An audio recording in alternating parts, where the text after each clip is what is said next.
This video is to inspire my current full-time learners. I'm immensely proud of the effort that all my full-time learners have put in academic year September 2017 to 2018. We're currently April 2018 and all of my full-time learners have completed their year 1 study programme. Therefore, for the next couple of months we're pushing like crazy to get ahead on the year 2 programme. We're installing a T-piece in steel trunking, installing cable tray and SY flex, all jobs required at year 2 study programme. I'll hopefully be able to update the channel with some more success in the coming weeks, as several of my learners are at stage 2 and stage 3 interviews for apprenticeships. This academic year, starting in 2017, 9 of my full-time learners have achieved an apprenticeship, and we're immensely proud of those guys as they move to the apprenticeship framework and work towards the 4-year programme to become an electrician. We're hoping the remaining full-time learners will either get a job before the summer or return in year 2 and then look to progress and gain some more skills in order that they can get an apprenticeship perhaps this time next year. If you're looking to become an electrician or plumber, carpenter, etc. in the trade, contact your local college. They will give you further information on both full-time courses and apprenticeships.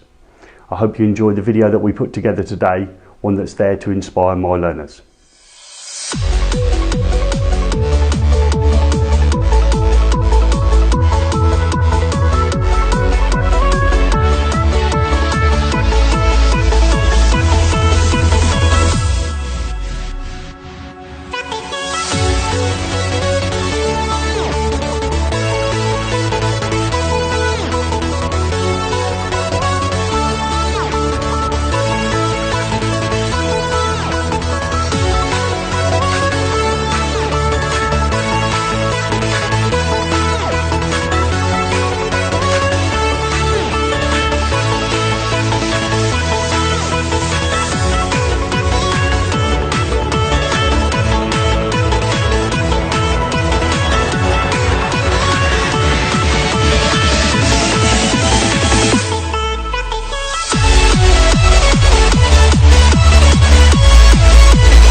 We hope you are enjoying our journey.